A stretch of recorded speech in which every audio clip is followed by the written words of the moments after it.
Hey, JD here. Welcome to the Mead House. You know, over the past several years, we've brought you over 150 episodes of mead-making education, information, and entertainment. More than 100 guests have stopped by the Mead House, professional mead makers, medal-winning home mead makers, competition organizers, experts on yeast and honey, and brewers just like you and me have all visited to share their knowledge. Hey, the Mead House is produced for home mead makers and brewers looking for a bit of inspiration and information from the many guests and discussions we have here at the house. You can help support the Mead House by joining the Mead House Keyholder Club on Patreon. Just go to patreon.com and search for the Mead House. There's also a link in the show notes. For as little as $2 a month, you can become a keyholder. We've teamed up with some great companies to provide thank you gifts for your support. So get on over to Patreon, join the Mead House Keyholder Club, and get your own set of keys to the Mead House. You can listen to the Mead House podcast with your favorite player, and be sure to rate us 5 stars on iTunes or your favorite listening venue. The Mead House, mead-making entertainment you just don't want to miss.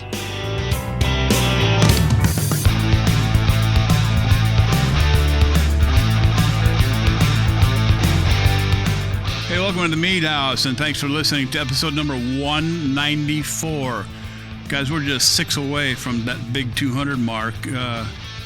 I wonder what we're going to do for that one. It feels kind of like a birthday, you know. Maybe we ought to celebrate somehow. I don't know. We'll let Ryan figure that one out. Hey, I was just knitting a new pair of mittens for the wife when Jeff and Ryan rolled up. And I'll probably have to hang a new bug zapper on the back porch after they leave. But hey, my name is JD Webb, and you're at the Mead House for the next 90 minutes. Hey, the Mead House podcast. We're just everywhere out there. And I'll go ahead and run through the list this week.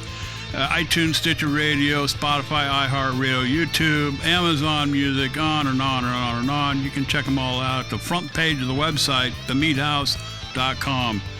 Hey, in this episode, the pandemic has kept a lot of people close to home over the last year or so. And I wonder how many home brewers saw this as an opportunity to make a good thing out of a bad one. So staying with our theme this session, we're finding out just how home brewers might have made good use of the time and if it altered their brewing habits, maybe having a little more time to deal with the small details or just simply experimenting with a new process or a recipe. In this episode, we'll talk to Chip Walton, home brewer and producer of the Chop and Brew web show. Now, let me tell you something. I recognize this guy. I didn't know who I was watching because I saw some older videos. And I know Chip can hear me talking about it. Maybe I can get him to comment on it later. But I didn't know who this guy was. But I was glued to a lot of his episodes, the very early ones. I mean, this guy had a lot of really good information. And but he's here with us tonight. And we're going to talk what he's been doing, talk about what he's been doing during the pandemic. And see if he's got any advice to some of our other home brewers out there, like me and you and everybody here. And we'll get to that here in just a minute. Hey, in segment 2, MacGyver. You know, that was one of my favorite TV shows years ago. Like years ago, okay? Like a long time ago. But hey, this guy was... yeah, this guy was able to... This guy was able to get out of difficult situations using nothing more than what was in his pockets or on a shelf or laying on the ground. I wonder how many couch potato dads were inspired by it. Hey, how is your MacGyver these days? We'll dive into that with a pitchfork and see if we can't pry open a few ideas. And then, of course, in segment 3, that's the Social Club. This is where we try to answer questions from mead makers like you and me with no formal expertise other than what we have brewed in our own brew house. All that and more here. You know, I got this fancy new mixer. I could have plugged this whole thing in on one of the pads over here and just reached over and pushed a button, but I'll go ahead and do this anyway. Hey, all that and more here at the Mead House. But first, thanks to all the Mead House key holders who help keep the Mead House podcast free. You too can become a Mead House key holder and help support the show for as little as $2 a month. We've got some great thank you gifts we'll send out to you, plus a listing of key holder only content. So get on over to patreon.com, search for the Mead House, or just click on the link in the show notes. What are we drinking tonight? Well, this one's kind of in honor of Ryan. Ryan, man, this bottle's been up on the shelf for so long, and I just, every now and again, I take a sip of it, and I take a sip, and damn thing's disappearing. So I thought, well, tonight might be the night. So I got the bottle down, and I thought it was like maybe half to 3/4 full. I get it down, and it's like there's like maybe a half a cup in the bottom. So this must have been a damn good Scotch, Ryan. This is the Balvenie American Oak, aged 12 years. Let me tell you something. If you haven't, you need to. The Balvenie American Oak, aged in virgin Kentucky oak barrels. On the nose, it's sweet oak. Citrusy, cinnamon. I mean, if you sit and think about this, there's a lot more that comes out. Candied orange peels. Let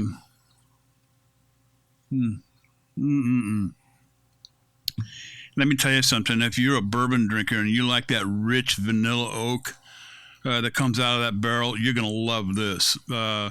This is just amazing. Butterscotch, brown sugars come through. Really malty. Kind of a viscous malty, leaves a lot on the tongue, and it lingers a little bit. Ryan, have you tried this one yet? Are you drinking the 12-year double wood? No, this is the American Oak. This is the 12-year American Oak, the sweet toast of American Oak. Oh, no. So the 12-year, that's the standard one that I drink, is the double wood. And then, I've got a bottle downstairs of the Balvenie 14 Caribbean cask. Oh, yeah. That's also good. That one doesn't stick around in my house either very long. In my second hand, in Mead House fashion, I'm drinking a hopped blueberry from Sap House Meadery. But what I did with this one is I filled a glass Tom Collins glass. I filled it about half full of the mead. And then I topped it off with some club soda, and that makes a nice little refreshing little drink here. And hopped blueberry, it's got a little maple syrup added to it. 14 cranks out about 14.6%. By itself, this is really good. Not real sweet, as I recall. Just a nice all around nice after dinner. You can even eat a roast, or a steak, and have this on the dinner table. Really good stuff from Sap House Meadery. So that's what I'm doing tonight, guys. Jeff, what did you put in your cup? So, as usual, 2 glasses tonight. One of them is going to be a professional. One of them is going to be one of my own. I picked up back in Valkyrie's Horn 2019. I took home a bottle of this Limoncello from Lost. Was it? God, I left the bottle inside. Lost Cause Meter, I believe. And man, the lemon notes on this are amazing. It's really, really full as far as like the scent goes, but the flavor is no kidding, tastes like a limoncello. Wow. Or Limoncello. It's just such a pronounced lemon flavor. It's a little sweeter than I usually like in a mead, but with as much like tartness from the lemon, it balances out in an interesting way. So I'm not displeased with the sweetness at all. In my other glass, I have got a Sizer that I made, and I back-sweetened this one with some blueberry honey. And the addition of that blueberry honey gives it's not a really pronounced extra flavor on top of the apple, but it's something a little different. It's almost got me searching for. It's not quite a blueberry flavor. It's not quite like a tannic flavor, but it's just a hint of something berry. It just adds a little layer of interest that I really like. So I might have to repeat this one too. Sounds good. Sounds good. Mm-hmm. And what else? That's it? 2 glasses, man. 2 glasses. Okay. All right. You guys are going to kill me. Ryan, what did you put in your cup tonight, buddy? Well, it is Tequila Tuesday at the Hacienda that is Meat House North. There you go. So I am drinking a margarita, and this is made with the mix that I have talked about, in previous episodes. So, got some orange blossom honey in this mix tonight, and it is 100% lime juice in the mix. 100% lime juice Wow. and orange blossom honey. Very nice, and enjoying that. Backing it up, I've got a light braggot. It's an ale made of ale yeast, but it's almost a faux lager. It's really clean, really crisp, really light, and that's also made with orange blossom honey. So kind of an orange blossom night here tonight at the Meat House North, and it's we're getting our first big thunderstorm of the season. So that's what's going on here. We've already got if you don't hear the thunderclaps, you might hear the ducks start quacking because there's a river that forms in the back of the property line every early spring, and the ducks come quacking. Sounds good. All right. Guest tonight, as we continue our homebrewing during the pandemic series, is Chip Walton. He is the producer and host of Chop and Brew. It's a web show that you can check out. I recommend that you do head over there. It's all about homebrewing, craft beer, and cooking. His day job is over at our good friends at Northern Brewer Homebrew Supply. And this is apparently the second time he's been there in the last 10 years.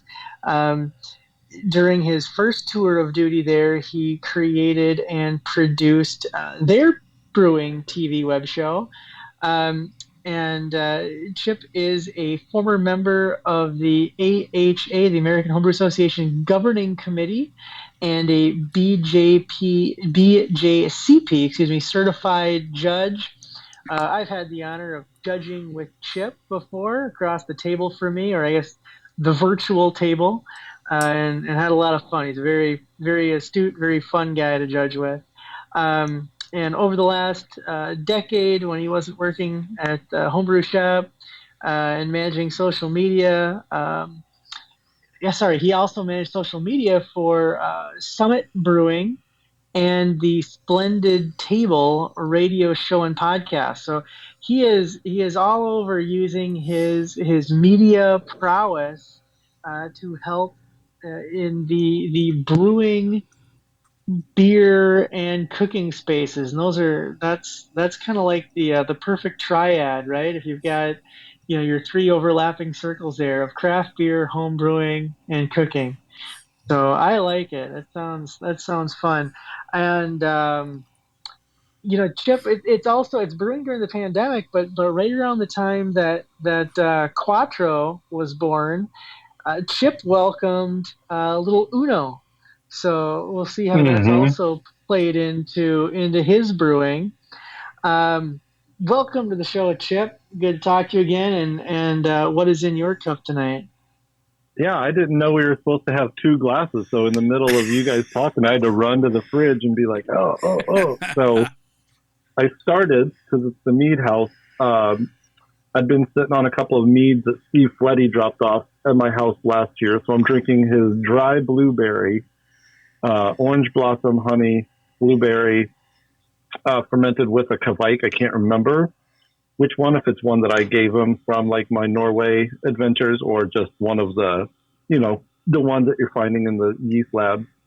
And it is quite nice. It is dry, as it says in the name, almost kind of this black currancy kind of tannin, but with like this fruity light sweetness that you might get from like a berry fruit wine or a lighter red wine. And the weirdest thing is kind of like this lime zesty thing going on, which I know, or I assume you didn't put lime zest in it. So maybe that's from the Kvike, from the yeast, maybe just the fruit.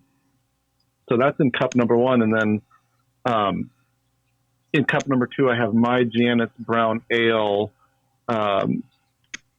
extract with grain. I've been on the extract train big time in the last couple of months. I'm trying to prove that like extract, the stigma, the extract stigma should not be there. So anyway, I'm doing a Janet's Brown Ale kind of variant project with 6 or 7 other people. So I took on the extract.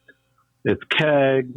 We're bottling and all making these like epic mixed 12 packs this weekend, distributing them, and then doing like some Zoom tasting notes ahead of Big Brew Day, since Big Brew Day kind of threw this recipe out there as one of their suggested recipes. And it's good. Like, it has a little extractness, but not nearly as much as I've gone over to just all DME when I do these instead of any liquid malt extract, which we can talk about for multiple reasons. But I've had like the all grain version from a very trustworthy, amazing brewer. My extract is a little darker, a little more kind of like light molasses, but it's still got the huge American hop nose, the firm bitterness. It's weird. I wrote down gingerbread cookie minus the ginger. It's just like maybe kind of like that dark. That's almost where I get that like light molasses, right? Or even like that light brown sugar kind of note from. Yeah. But it's good. I'm looking for like, we can go into it or I can just talk about, we've got some bonkers lineup of Janet's Brown Ale. Like this group of people I gathered, we're doing everything from like the actual control group recipe, all grain, and control group recipe extract, which is me. And then one guy did like a honey brown, Janet's Honey Brown Ale. There's a Janet's Smoked Brown Ale. There's a Janet's Imperial Brown Ale. So we kind of took the base recipe and twisted it all around in hopes of getting an episode out there like the week before Big Brew Day. Excellent. So, yeah. You know, I do want to talk about that. I do want to talk about that, but before I forget my train of thought here, I wanted to ask you about your wild maple sap mead. Yeah, so there's a couple things. Like, so 3 years ago, I think, I went and shot video at this farm in River Falls where this family is keeping the tradition of making maple syrup at their farm alive since like the 70s. And it's awesome. You go out there. I mean, it's like a grove of maple with all the vacuum lines. It looks like a spider web. Then they've got this epic giant wood fire cooker. So they get thousands of gallons of sap. That year when I went out and did that, he was nice enough. I brought a sanitized bucket just in case. As always, a good homebrewer always have a sanitized bucket in your car. You never know what you're going to run across. So he gave me 5 gallons of sap. I came home and made a beer with it, just replacing the brewing water at sap. So not syrup, not anything dense. This is straight out of the tree, right?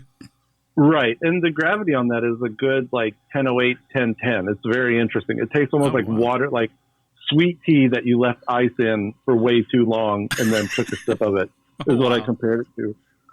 So somebody seeing that I did that, came up to me at this party called Porktoberfest and was like, you have to taste this thing I call Maple Drink. His name's Jason Headland. He's in the Primary Fermenters Club here, local Twin Cities. And it was like this 13 or 14%. Essentially, it drank like a mead, but it was made out of what I thought was maple syrup. And then once I start talking to him, he's like, actually, no, I take the sap, I boil it down, say 13 gallons to 2, and now I have this 1100 must. So it's not quite syrup. It's still well away from being syrup, but it's a condensed sap that he pitches as if he's pitching, a mead must. And so it's kind of the opposite. I've seen people make Acer Glen where they take X amount of syrup, dilute it with water to say 24, 25 bricks, and pitch that. This person was suggesting the opposite way. You take the sap. So thankfully, I still know this farmer in Wisconsin. So instead of spending a day boiling 13 gallons of syrup or of sap down, I said, hey, if I bring a keg, and he just pulls it out on the process. And it was mind blowing the day I went and collected this. I learned that syrup is actually 67 bricks. It's not even called bricks. They call it ballin. I think balling maybe is like the measurement. But yeah, can you imagine like 60 set? Like, because I asked him, I was like, can I get a 25 brick syrup? He's like, you're gonna have to bring the hydrometer or the refractometer because my stuff don't play that low. So he was nice enough to pull it out of the evaporator at like a certain point. We had to do a little bit of like science project. Like we'd pull it out and it would be like off the chart, and then we'd pull it out at another spot and it'd be like 18. So I kind of got 2.5 gallons ultimately of about 22, 23 bricks. Just like 2 gallons. I pitched 71B rehydrated, 71B oxygenated, nutrient, and then every 2 days O2 staggered nutrient. And it got down to like, I don't know if you follow any of my social, but like I don't even have a hydrometer that like shows. It sank down to, I guess it's like 993. It's so low that like this hydrometer just like dropped and is like sank to the bottom of it. Yeah.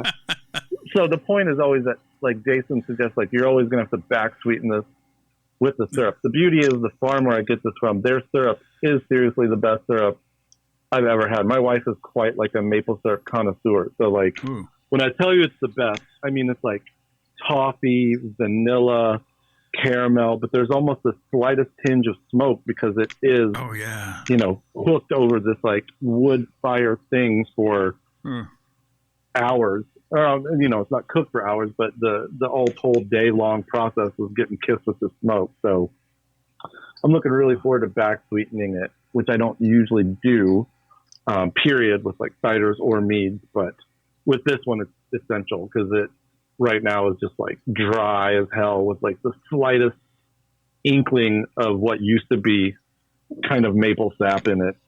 Now, does the maple flavor come along with it or no? Not so much in the sample now. I mean, it's there a little bit, but obviously so when I had Jason's maple drink at Porktoberfest, it did.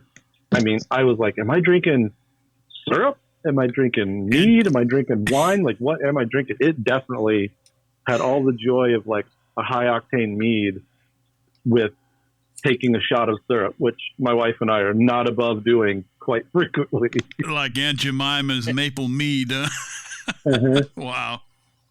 Yeah, so it's got to get moved though. It's in primary. It needs to get moved, and I don't have a small enough secondary for 2 gallons, so I'm actually just going to put it in a 1.75 keg, and let it condition there until it's a little hot, but it's not bad hot. It's as hot as something that went from 1100 to sub-0, sub-1 should be.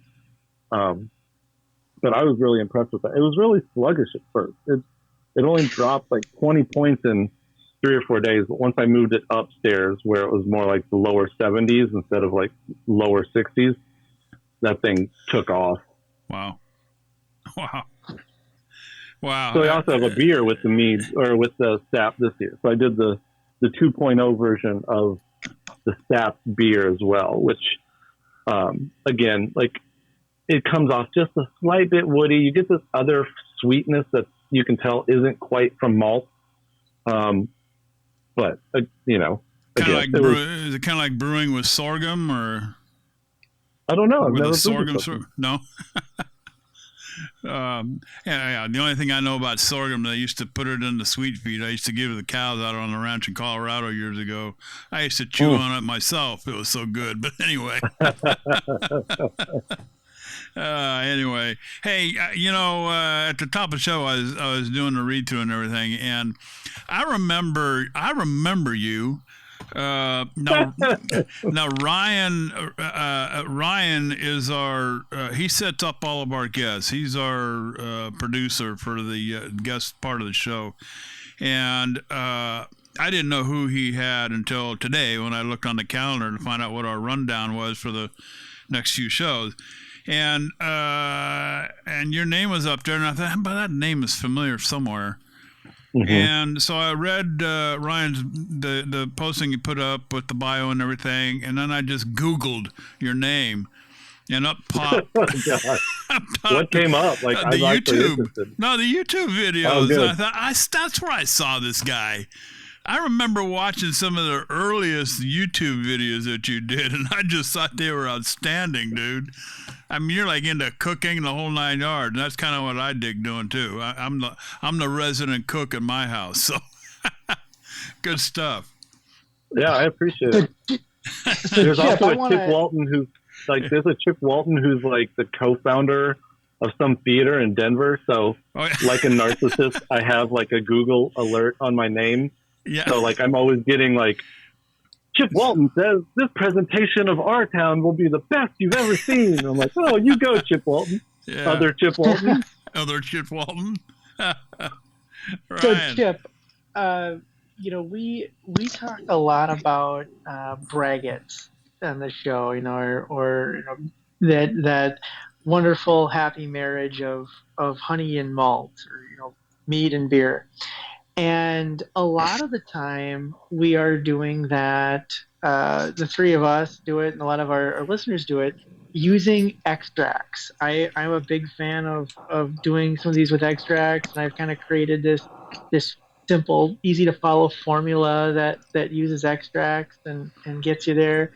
And there are still people. I mean, I do all grain brewing as well. And I do the just extracts, and I do the extracts, with steeping grains. So I kind of, run the gambit there. But there are some folks who still have a hard time accepting or wrapping their heads around that you can make a very good beer or braggot, using malt extract. And I wanted to dig into that with you a little bit here. And when you were saying that you were trying to set out to prove that you can do it, there was a guy, I'm blanking on his name, but there was a guy a handful of years ago who won the AHA Brewer of the Year award, with an extract. So it really? can be done. And he gave a talk at HomebrewCon, or at HomebrewCon about it, about using extracts and how he had kind of proved it. But anyway, I wanted to talk to you or get your opinion on now how you can go about getting the most out of your extract beer. I think you gave us a couple of little nuggets off the bat there that we might want to unpack.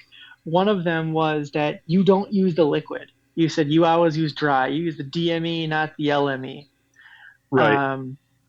So I would say now I do. Like, I would say a lot. I would preface like most of what, like, my new strategy is all very recent from doing a couple of videos on my second tour. So I started back at Northern Brewer like right after July 4th last year, and it's just been it's kind of amazing to watch, because I worked at Northern Brewer the first time in 2010, and a very similar thing happened. Granted, then I was only like 2 or 3 years into homebrewing, and then like suddenly going from a news career to working in my hobby, like my video meets homebrewing, and I just every day was just mind blowing, the things that I would learn from people like Michael Dawson or Dan Booty, or just when you work for a homebrew company, you're suddenly like, oh yeah, everybody here is just talking about ways to make better beer all day long. So on my second, and like you said, I'm pretty much like an all grain or a brew in a bag brewer.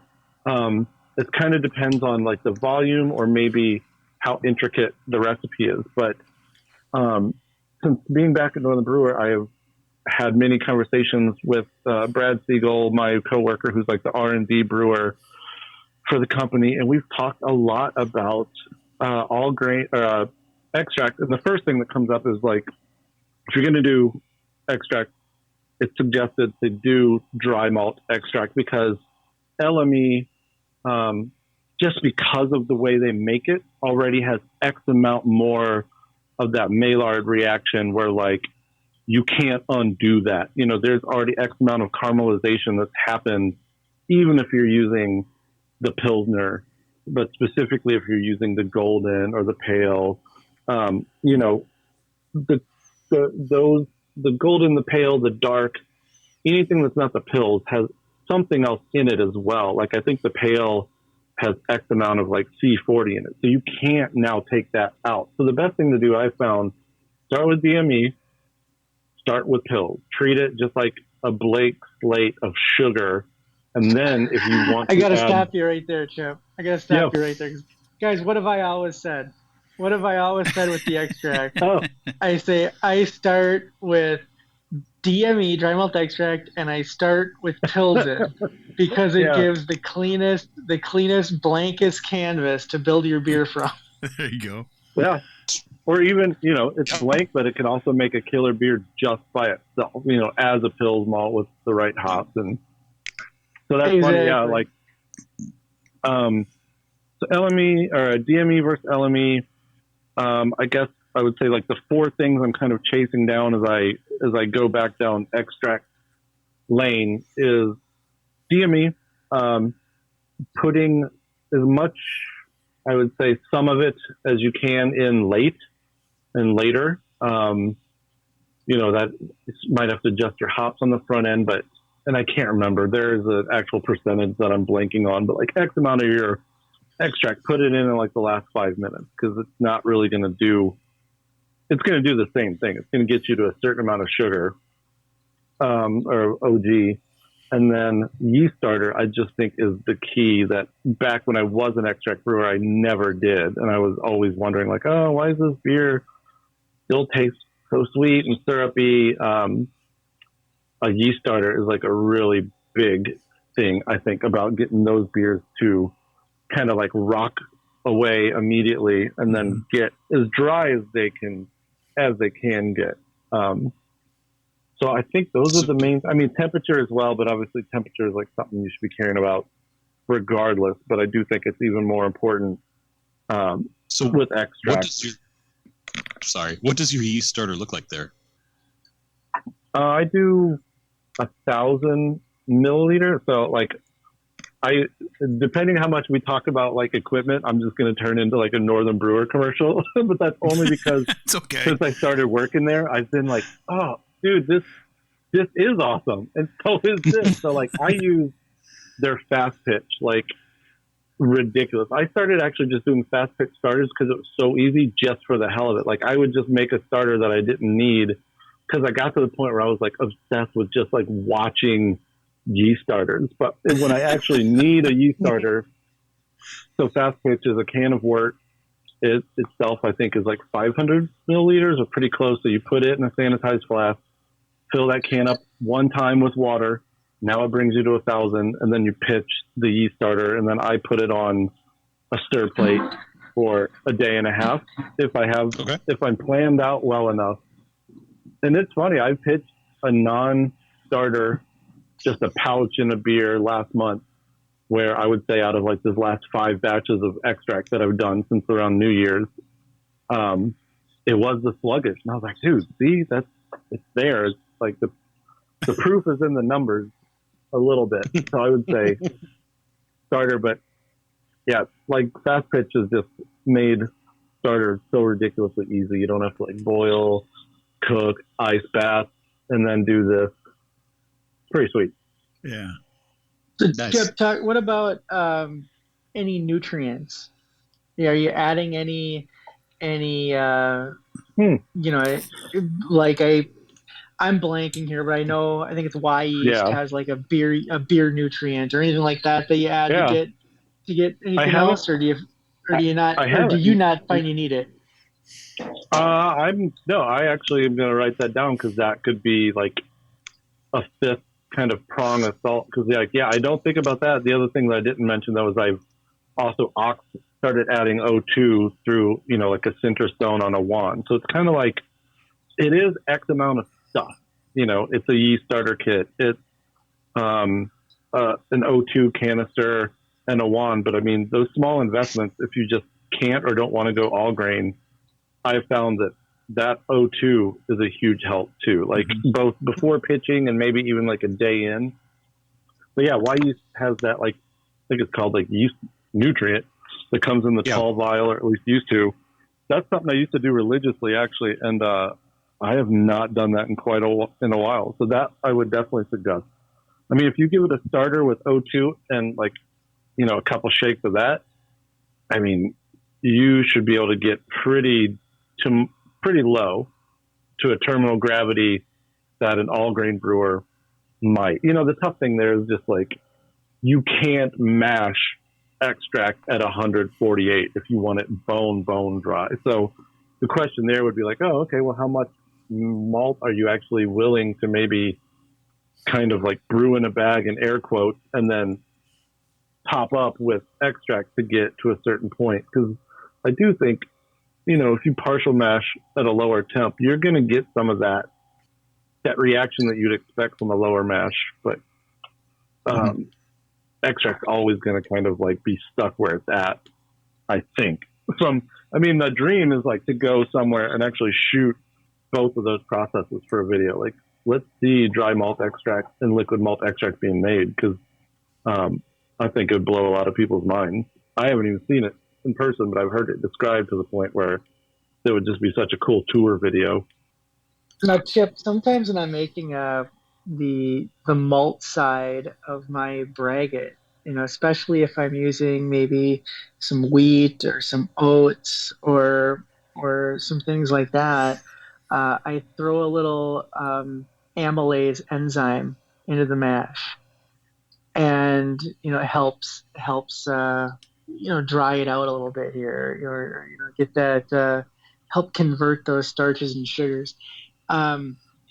Is there any reason that you, if you would want to use something like that if you're just doing extract? I don't know the answer to that. I would be interested in that as well.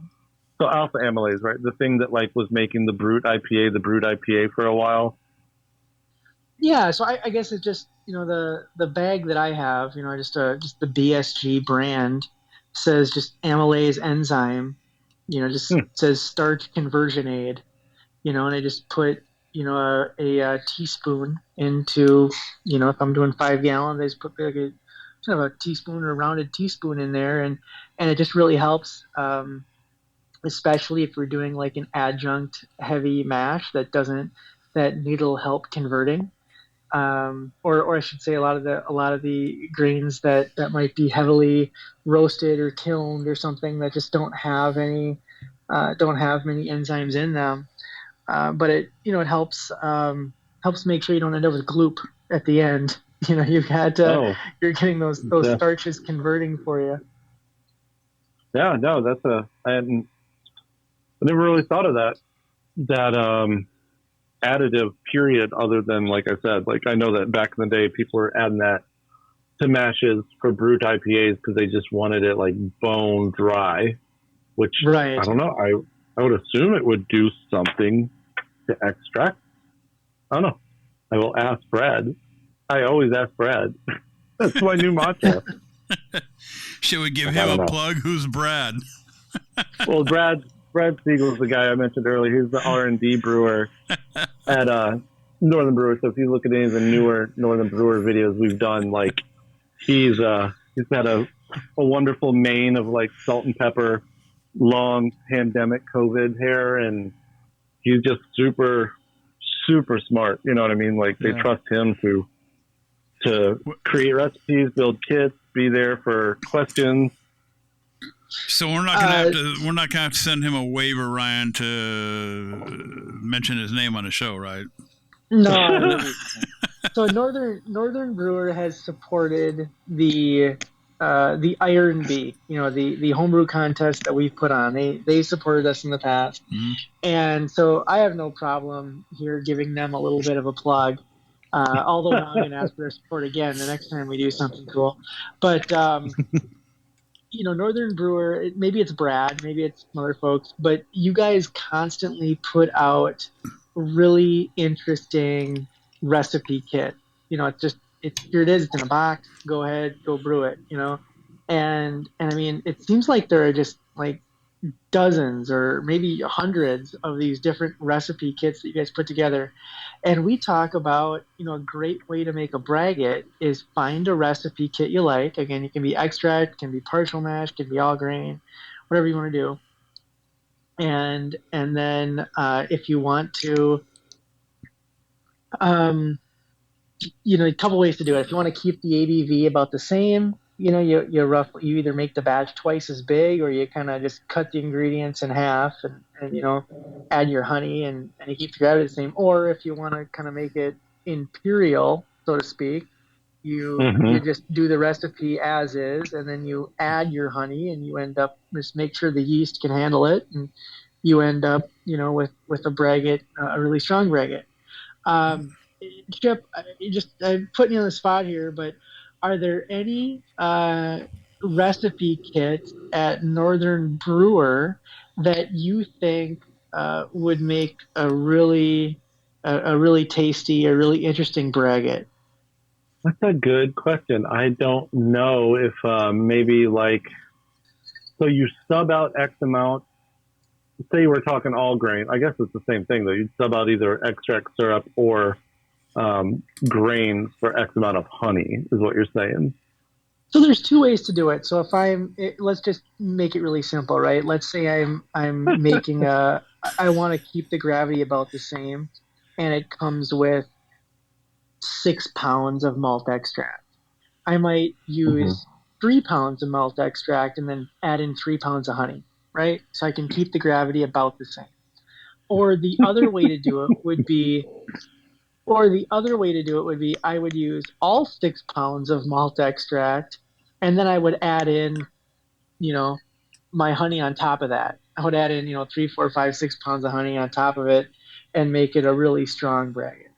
So there's two ways to do it. You can take some out, or you can just, what I like to call the second version is all gas, no brakes. Yeah, I love all gas, no brakes. By the way, if you know the show, I'm a supporter. So I would say the first one would be the honey brown. I mean, I'll preface this by saying I was once told by Chris England that any braggot that's not basically made from the malt bill of a Belgian triple is you're wasting your time. He's don't make an amber ale braggot, don't make a stout braggot, make a light big beer braggot. So, but I'm gonna go the opposite direction and say that a honey brown. I mean, I don't know if a saison would get too dry, but the lemon drop saison could be cool. The caribou slobber, which is also an American brown, but isn't nearly as hoppy as a lot of American browns. I think your English brown ale, maybe even your Newcastle knockoff. I'm not sure if we have one or what it would be called. At this point, I'm just kind of trying to think of styles versus what kits we would have. But sure. Yeah, I don't know. Do hoppy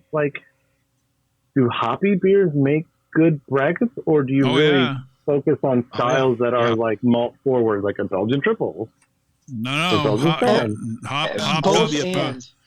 Yeah. Both and. So you guys are legit, you're the braggot squad. Yes. Which I did not know. Braggot. Pretty much. This I whole, sounds I awesome.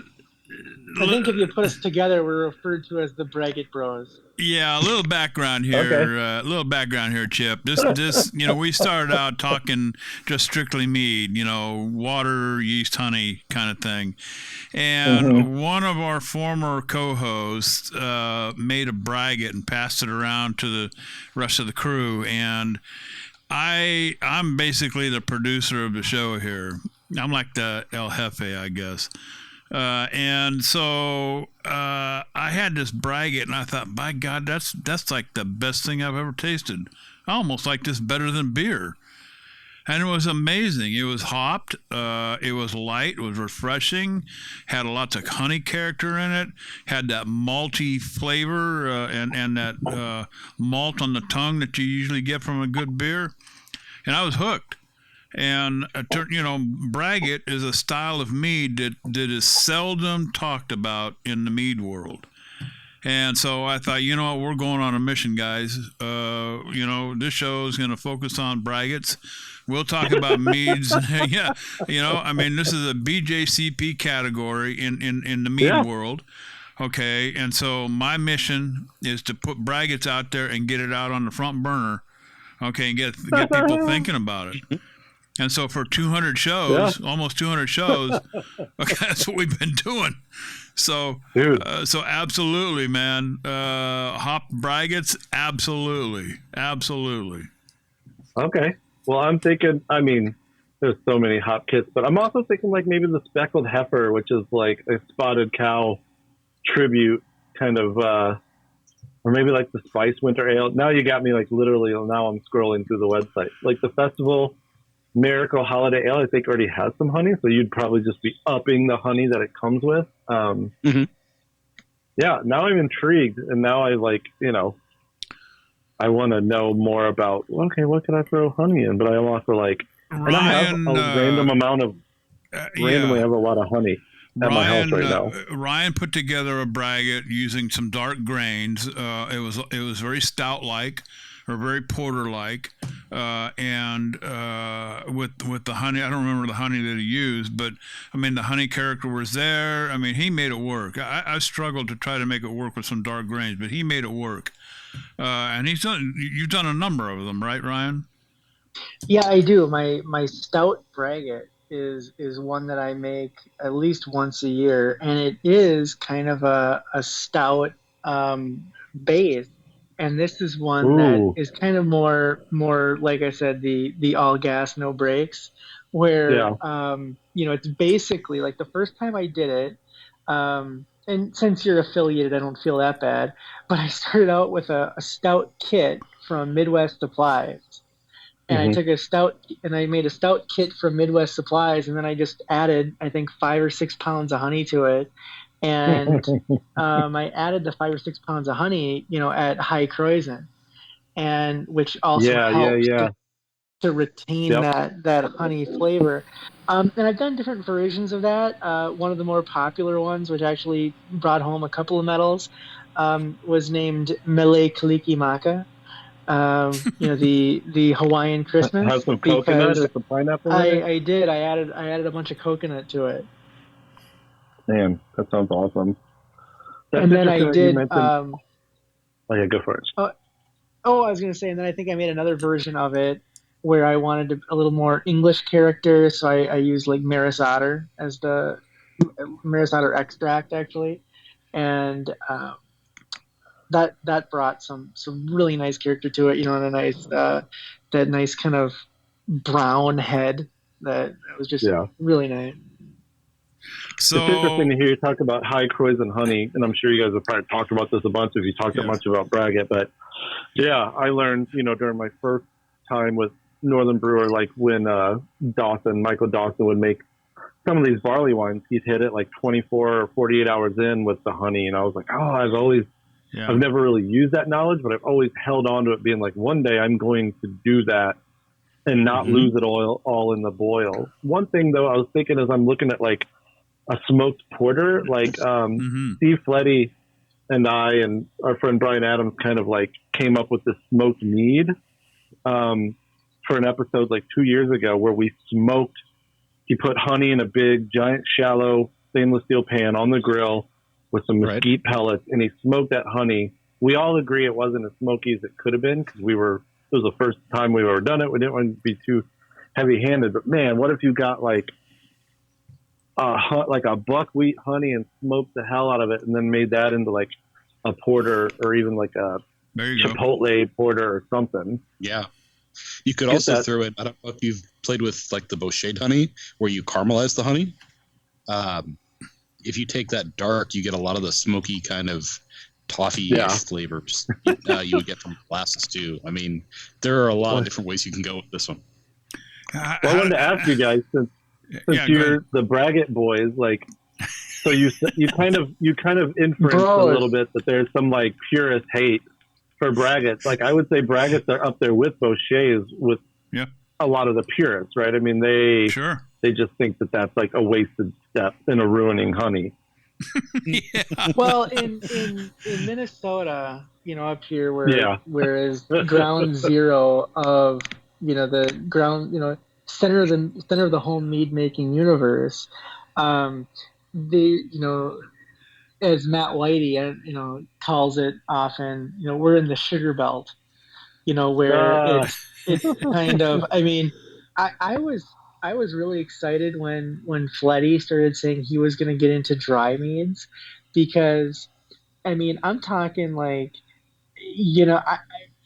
some of these meads up here, and I mean, don't get me wrong, they're very good, but anybody that knows me, like, I like my martinis dry and I like my meads dry, you know, it's like, I mean, basically, it's just honey in the glass. I mean, for crying out loud. I mean, it's like, it is, some of the stuff is so sweet.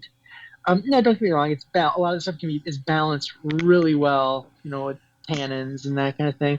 But like, these big fruit bombs, these big, like, ultra sweet 18% fruit bombs, and then they're balanced with the tannins of like black currants or something. But I mean, a 4-ounce pour will last you all night long. Hmm. yeah. And it's so no, I like things a little drier, but no, we're a little bit in the sugar belt up here, and Sugar belt. like JD was saying, Braggot is just kind of one of those for a long time overlooked categories. Just kind of one of those overlooked categories, kind of like in the beer world, maybe porters or brown ales, just kind of overlooked, and we've done a lot. They're definitely seeing more of them on the homebrew side, even seeing a handful more on the professional side. And it's good to see, because they are unique, they are cool, they can be done very well, and it's just been really, really good to see. They're also starting to appear more in their own category at competitions now, where they used to be. You get so few entries in the Braggot category, they'd toss them in with another, into another category, and then you're being judged against other things, and not even a Braggot. So yeah, they combine, like, Braggot. I gotta tell y'all are cracking me up, man. Yeah, seriously. Y'all are cracking me up. Y'all are like a bubble of Braggot. Like, y'all could just like sit here and talk to each other about Braggot. Yeah, like, I'm 10-4. It's like you've listened to 200 episodes, man. Oh, Yeah. so that is Chip, I'll tell you hilarious. one thing. The last time you and I talked, I don't know if I told you this or not, but I've got a garden shed out back, and it in the summer, it just turns into like a sauna. And I wanted to see what would happen. So I took a Braggot. So, by the way, this is a Braggot, wort that I made, that was, and I decided to mix it up because I didn't want to be messing around with it. Open it up after I pitched. So it was a 5-gallon batch. It was 3 pounds of Pilsen malt extract, 3 pounds of orange blossom honey. It was roughly like 1060-ish, roughly around there. I pitched a Kvike strain, and I took a temperature. It was almost 110 degrees, and it came out just like, that yeast doesn't get angry. It just doesn't get angry and throw mean flavors at you.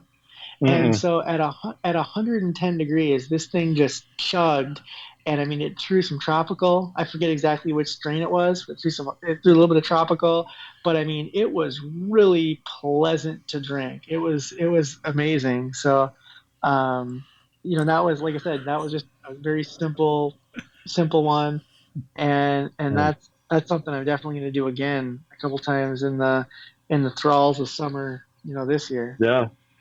Dude, I'm just reading the 2015 Braggot like style guideline. There's some stuff going on here I didn't know, but they point out that smoked Braggots may be entered, but you might also want to consider them being, like, if they've got smoked ingredients, such as Chipotle's, they have to be an experimental mead. It's so funny, right? Like how, like to your point, like JD, like, but depending where you're judging and how few or many entry, like it might just get smashed in with like four other things that it really has like no common ground with. No, they need to stand on their own, and this is, like I said, this has been the mission of the Mead House to kind of coax it out. Imagine a show, Chip. Imagine a podcast. Okay, 200 episodes in, and all you ever talked about was T-bone steaks. How to cook a T. You know, I mean, there's a million different ways you could cook a T-bone steak. Well, that's the Mead House. Okay, we're talking braggots, but our effort, I think we've had some success out there because our effort has always been to push braggots up to the front burner instead of the back burner, make people more aware about them. We constantly hear from people all the time. People just getting into making braggots. They're constantly asking us questions. Last week we had in our social club, there was a big question about, or no, I guess it was segment 2. We had a question from a listener that wanted to know more about braggots and wanted to know more about the Ryan braggot, which is Ryan's. He's got 3 easy to follow recipes to make a braggot. Basically, we call it the Ryan braggot here at the show, but that's been our effort. Well, we should do an episode. We should do a Stop and Brew where Ryan makes that. Yeah, I can absolutely cross promote that. Absolutely. Let's do it, Chip. Let's do it. There is one We'll caveat. get you guys on a computer. Last year, after the which kind of for a lot of people was the summer of seltzers. Oh goodness, yeah. I did. I started. I'd say people would come over in the summer and sit on the patio or the deck and they they didn't know what mead, or they think mead is like Chaucer, some syrupy sweet drink. And I start saying no, because Chip, I also make hydromel. Hydromel means like low ABV mead, right? So I make like 5% ABV carbonated mead. That's what I like doing in the summer. 5% carbonated. So I started having to call these things, no, it's just a honey seltzer, or it's a mead seltzer. There you go. And get people to drink them. We're 56 minutes into the show, guys. So man. Are we gonna do we want to talk about anything else, or is that pretty much it? No. We've had Chip on here for about 50 of those minutes, and we haven't even talked about this pandemic thing that we started out with. Okay, yeah. I was gonna try to segue as a show host myself. I was like, we're getting a little long in the tooth here, but we could. No, you're good. I mean, it's been moving along. I usually run the board here, and I'll tell the guys, hey, it's time we need to end this segment or whatever. But you're doing fine, man. Just keep moving along. Well, you know the game. You've done this before. Let's talk about it. Are like some shows are like farmers, right? Where they plant really neat rows and they expect things to happen exactly as they plant. We're more like scatters. We walk around and throw seeds all over the place, and then we just see what pops up. You're like birds pooping out hot pepper seeds all over the planet. That's how we get habaneros where they don't belong. There you go. And if things are fruitful, we explore them. And if they're not, we just say thanks for your time. No, I've appreciated the opportunity. I will say, so when Ryan approached me, I was like, I don't actually. So I'll tell you a couple of stories, and they'll all blend together, and it won't take too long. But so as far as the pandemic, I didn't brew that much. What ended up happening is I lost a job in June, and I got a job in July. So I lost a job at American Public Media. I got a job back at Northern Brewer 2.0. So I myself kind of didn't brew a lot, I would say, up front. Brewing was not front and center. My wife was 3 months pregnant. I had lost my job. We didn't know what the heck to do working from home. Mm-hmm. But what I will tell you, I guess we're still in pandemic time, so it still counts But when I think of pandemic brewing, I think of like last spring when people were like all Right. about that sourdough, baby. And all these people were making like recipes from their favorite restaurants to. Yep. So I got this job. I would say I started ramping up brewing in a way that I haven't in many years, more like last fall. And ironically, like as I had a child, which is what I've been led to believe will like shut down your brewing. Yeah. But if you work at Northern Brewer, you're also kind of like, well, my daytimes are also kind of. So like I've actually brewed more in the last 4 or 5 months than I have in the last couple of years. Cause like as a show producer, I want to go shoot somebody else brewing or making something, Right. bring that home and edit it. It puts too much onus on me to do all of that. But then last year, that threw everything into a spiral, Right. competitions, shows, everything went Zoom. So Yep. I will say what I think you're asking about as far as this pandemic brewing is also almost like new parenting / pandemic brewing. And I've just like really embraced brewing weird stuff. I think like I've brewed like these nursing stouts that had figs and fenugreek, and I brewed a king cake ale that had like king cake in the mash and orange zest and all this stuff. Like I really You take out the I went baby. back to kind of like what, like when I first started working at Northern Brewer the first time, I was known as that guy. I was known as that like spice rack brewer guy who couldn't like stop throwing stuff in the beer. And I've kind of, love it. yeah, and I've learned to like embrace that again. Cause like I can go out and buy most things that I want, regardless of how outlandish it is at this point. But what I can't do is just kind of embrace that. It's almost like culinary Yeah. brewing, I would say, or Yeah. like brewing for a project like this Janet's Brown Ale, where it's more about like this beer is going to bring 6 of us together in a way that we haven't. It's not going to be in person, but it's still going to be in a way that we haven't probably since before the holidays. So yeah, the pandemic brew, but I could tell you from like an industry standpoint, it seems like a couple of things were happening. There was X amount of people that were coming back, say from like 3, 5, even 10 years. I mean, we got a picture today in customer service where people are like, we haven't brewed in 20 years and we're like 4 batches deep since Wow. early February. And you're like, oh, okay.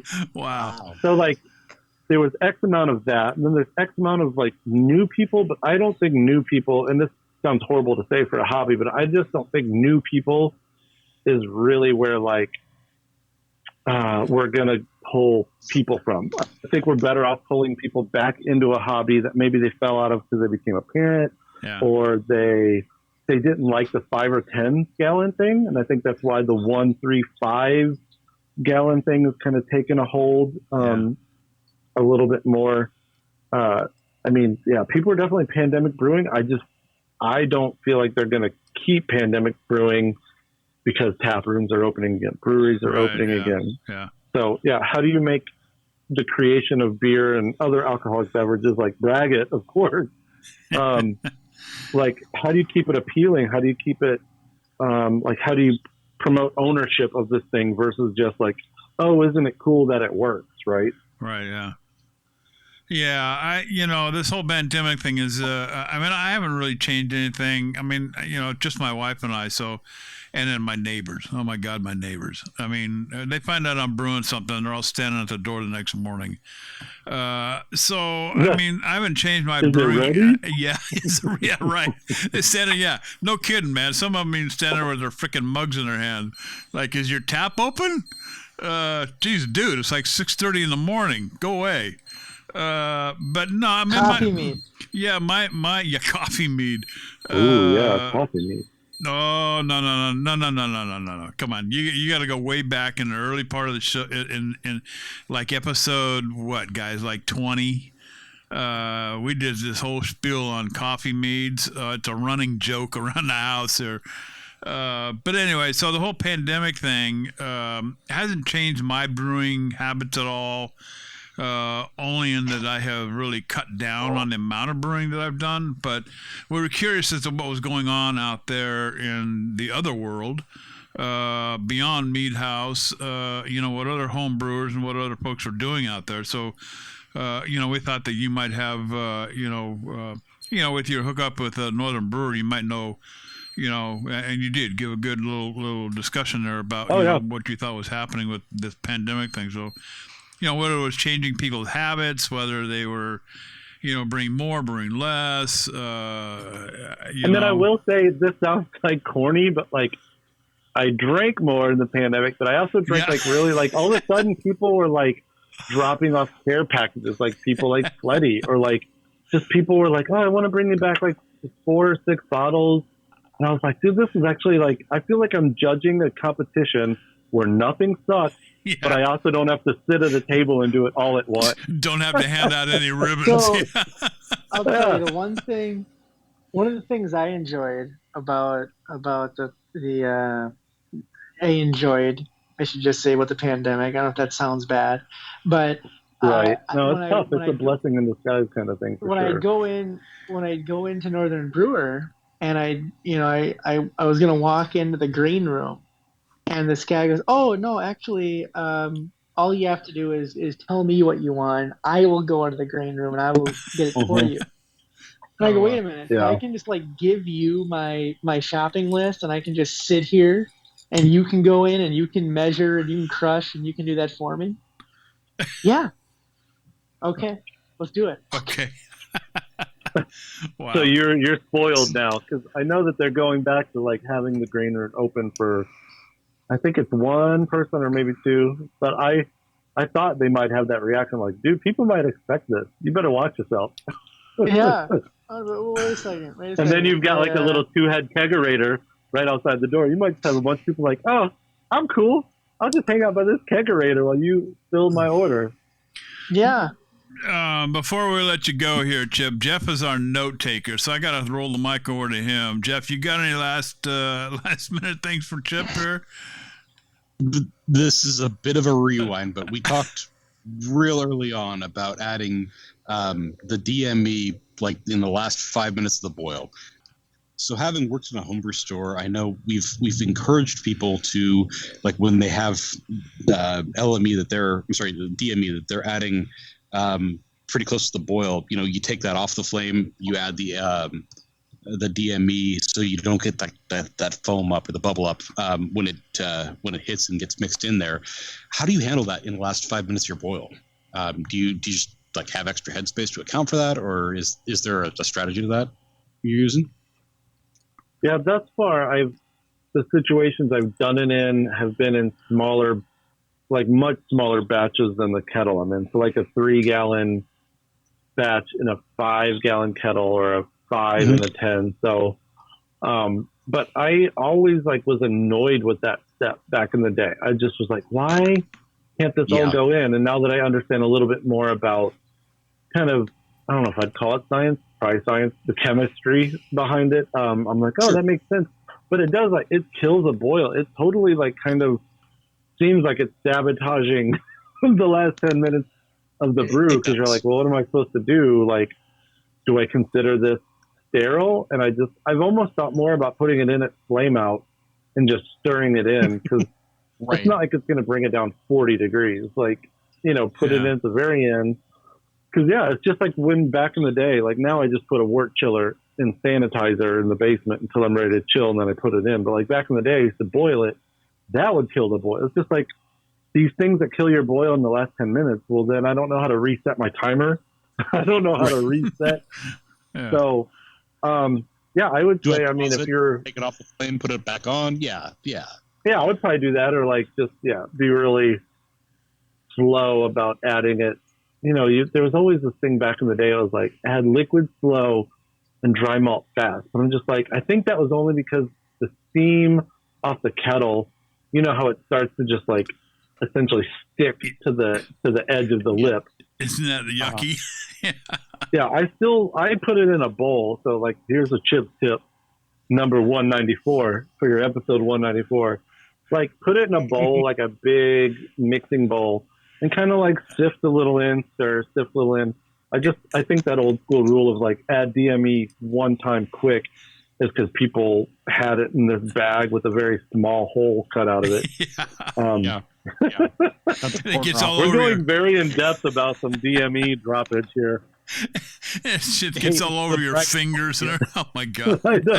It just It gets sticks to everywhere. everything, and once it gets a little bit of like steam, you're like, oh, okay. It's kind of like buckets. Hey, dude, it's just like buckets of honey. I mean, I've got honey all over my body in places you really don't want to know about. You know, it's like, how did that get there? Honey, how did that get there? Anyway, Chip, I mean, you know, this show ain't over yet, dude. You I have know to you come guys back. got a long haul. We got another. Well, we got another about I don't know, 20 minutes or so before we have to cut her loose. But we definitely need this. Hey, this is like part one. Let's just call it Chip Walton part one. Gotta get you back. Yeah, this is fun. What an amazing show. And really, I mean, I hate to cut you loose now, but we got a couple other things we need to tend to. No. But Ryan, what a good find, dude. You know, let's get Chip booked again and get him back on. So, Chip, thank you so much, guy. Yeah, man, I'll find something more fun to talk about next time. It's been a lot of fun tonight. I'm telling you. Good stuff. All right, man. Chip, Stay thank you. braggadocious. You bet. Braggateers. Take care. Peace. Bye-bye. Oh, my God. Wow. What a show. What a find, Ryan. Good job. Yeah, Chip's one of the good ones. Yeah, you know, I mean, so much more to talk about for sure, and we could have spent the rest of the show just talking to Chip. And if you haven't seen his show out there, you know, we'll put links up in the show notes. But you know, quickly go to YouTube and just type in Chip Walton. You know, and I'm sure his channel will come up. And I used to watch those videos of his from like 2013. Really good stuff. I mean, this guy's into cooking and just all kinds of stuff. So good stuff. But anyway, guys, I think what we're going to do is save segment 2 for next week. There's probably that segment can, you know, take, you know, probably 15 or 20 minutes at least. And we just don't have that kind of time. I don't like leaving out our listeners and our social media folks. And I think this is the funnest part of the show, is dealing with a lot of these questions that these guys come up with. So I think we're going to skip over segment 2 for our listeners out there. But hey, come back next week. I guarantee you we will be talking about the MacGyver section here. And again, if it was, you know, if you don't know who, I mean, for those of you who are born like after 1960, who might not know who MacGyver was, just Google it and or YouTube it. I'm sure there's probably a bunch of old episodes on YouTube or whatever. This dude just made something out of nothing and was able to get out of some pretty hairy places because of it. So next week, MacGyver in segment 2. Anyway, Social Club. This is where we try to answer questions based on no formal expertise other than what we have experienced in our own brew house. And tonight we start off with Hornbird. Is that, I'm reading that one right? Hornbird. It looks like. And this one's kind of a long one, guys. This is a stabilizing question, and basically, 10 pounds. Am I reading this right? 10 pounds of honey, 3 gallons of water. Yep. Okay, D47 yeast, step feeding Tosna, SG was 1.1. That was it. Mm-hmm. Okay, and then this final gravity right down there at the bottom, 999.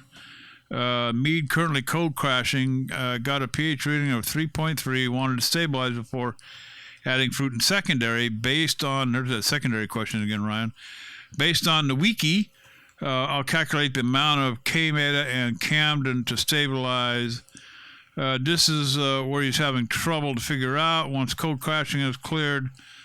I'm trying to quickly read through this, Jeff, but there's a lot of kind of pertinent information here. So maybe you can summarize.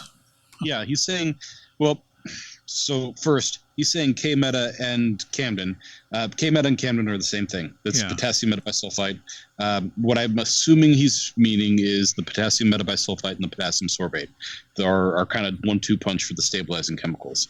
And the long and short of what he's asking to here is how long should he wait after racking and adding those chemicals before he puts that fruit in for, he's saying secondary, but if you're going to kill the yeast like that, it's really more of a back sweeten kind of a thing. So, how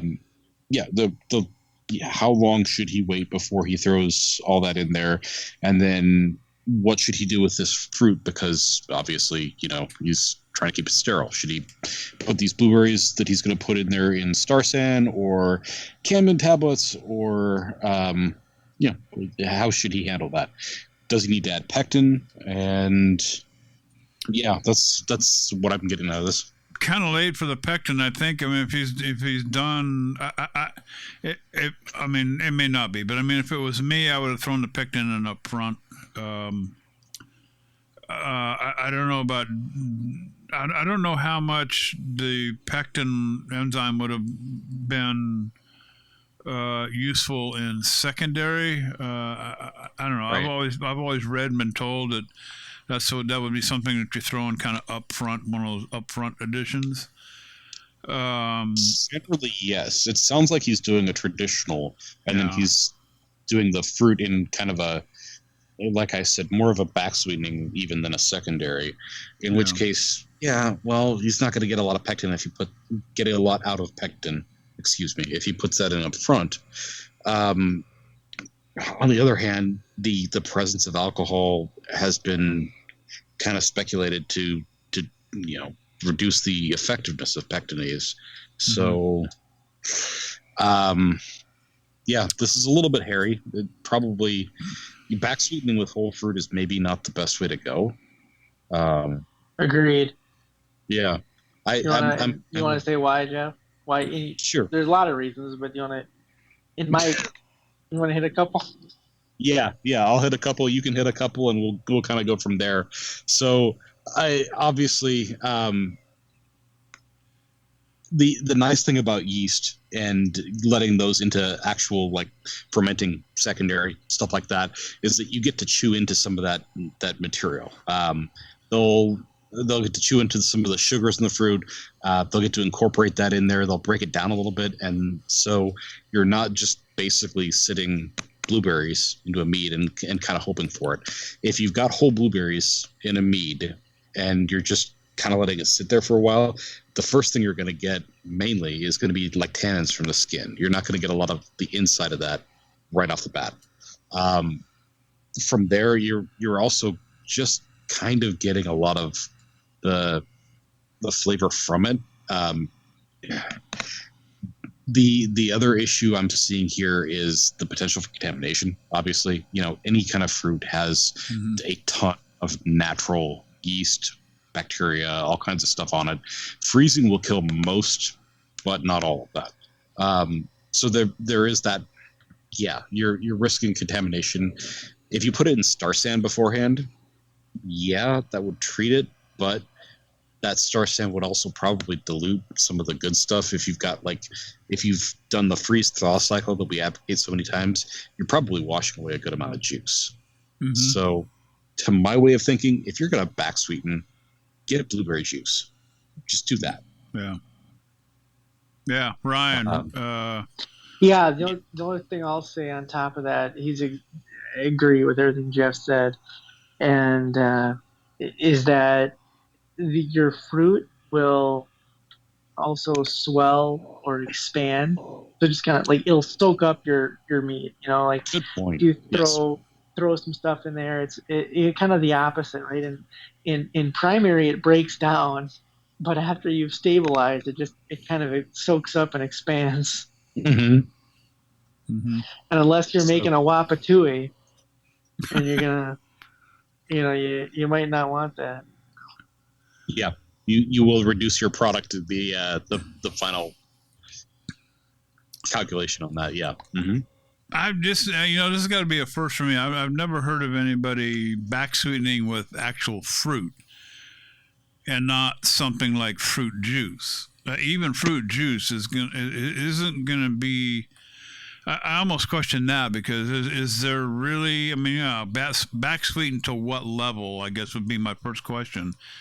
Because if you do it with juice, there's simply not a whole lot of sweetness in juice.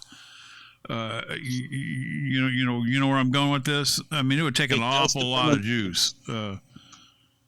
Yeah, it does depend on the juice. You're getting. I would think you're getting a lot more flavor than sugar per se. Yeah. And to some degree, of course, you're also diluting your final product. Yeah. So, yeah. If you start with a 12% mead traditional and you add enough blueberry juice to back sweeten it to where you have even an off dry kind of a flavor with some pronounced blueberry, notes to it, you still might end up with like 11.5% or something like that. And there are calculators online to do the math for you. I highly recommend using them so that you have an idea of what you're ending up with.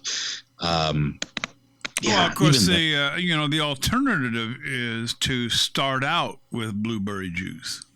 If you start there, okay, you probably have a better chance of back sweetening and retaining some kind of a blueberry flavor later on in the game, by doing that. So, I mean, that would be my suggestion. Start out with blueberry juice. Well, if you're going to start out with anything, if you're going to use whole fruit, starting out with it is the way to go. Sure. Especially things like blueberries where you've got that tannin and all the wonderful stuff that you get from whole fruit, like a blueberry. Yeah, primary is the way to go with that one. Absolutely. It really does feel like back sweetening with whole fruit is a waste. Polyalcoholic. I love that name. Regarding my sweet mead. Hello, mead friend, long-time lurker, first-time poster. Found this sub about a year ago. Blah, blah, blah, blah, blah, blah, blah. So he's trying out doing some brews on his own here. He's had managed to put some in a bottle, send them back to age. He's had no issues, been really careful with sanitation. Feeling pretty cocky and decided to try my first 5-gallon batch last week. Apparently he's been doing some small batches, which is fine. I dig small batches. Kind of where I'm heading. Unfortunately, I've seen zero activity since pitching my yeast on Saturday. And I don't know what day it is that he put this up, but I've never had to deal with a mead not getting off the ground or stalling, and I'm wondering if any of you or more experienced brewers might have some advice for me. Reviews on the yeast range from no-go, ruined batches to leaving it alone to hey, you know what? Apparently he used 4184 from Y yeast, some gypsum, Irish moss for the cleanup, 7 grams of DAP, 12 grams of Fermi K. Sounds like he's okay there, Jeff. And then 9.24 kilograms of clover honey. I could dig that. And some sulfite. Water to bring the mixture up to 23 liters, basically 5 gallons. So reading through here real quickly, it sounds like he's good to go. Gravity was 1131. A little high. Yeah. The first thing that strikes out to me here: why add sulfite? Yeah, that's kind of a. I mean, there's nothing in his recipe that would require any kind of. Right, we're not adding fruit, and this strikes me as a kind of a beer-based recipe with the additions like Irish moss and the gypsum. Yeah, unneeded, really. No, it's not necessary. The gypsum and the Irish moss aren't probably going to hurt. The gypsum is probably going to be If you've got, depending on the water chemistry, that could be helpful. Around here, the gypsum is definitely not necessary. We've got really soft water, so. Only thing I quit him. He's started starting gravity. Now I don't know anything about the yeast that he used. 4184. It's a sweet mead yeast. I have no idea what the alcohol tolerance or anything. I don't know anything about that yeast. But starting gravity at 1131. Was that above to get it going? I mean, he's talking about having difficulty cranking this thing up, right? Yeah, the sweet mead yeast from Wyeast, the 4184. I don't use that anymore. I've tried that a couple times, and it's not a terrible yeast, but from my experience, I have found that it requires a lot of babying and a lot of, you have to be very gentle with it. So that higher gravity, starting gravity, that might have thrown it a little bit. I know it can be very sensitive to pH from my experience, and so. I found it to be a little bit more temperamental than I wanted to deal with, and that might be the case here. It might also just be the case that he has a little bit older, a little bit older packet or whatever, and it just was kind of dead in the first place. Well, then he's Ryan. He's talking about restarting with the packet 71B. I'm not quite sure that that's the appropriate yeast to do a restart with. In all of my reading and everything that I've studied, it's usually 1118, 1116 is like the restart yeast that you want to use. Your thoughts? Yeah, so maybe I missed it, but is he seen zero activity in his like, is his gravity not changed at all? For a few days, it sounds like. Yeah, I mean, if his gravity hasn't changed at all, I also wonder about that yeast. Was the yeast DOA? Yeah. That pops out to me. But yeah, JD, you're right. I mean, if I am thinking about I got to restart something, I got something that that hasn't gone low enough, whatever. I mean, I'm sending in I kind of call 1118 the hammer yeast. Yeah. And I call it the hammer yeast because to a hammer, everything looks like a nail. Yeah. Pretty much. Yeah, And even that's your what fingernail. 1118 does. 1118 just says everything looks like a nail, and I'm going after it. Yeah. And so if there's a job that must be done, you send in the hammer. A sugar is a sugar, and I'm going to eat it. Yeah. Yeah. I don't care if it's long chain, short chain, chain mail, doesn't matter. 10-4 there. And the other thing too is be patient.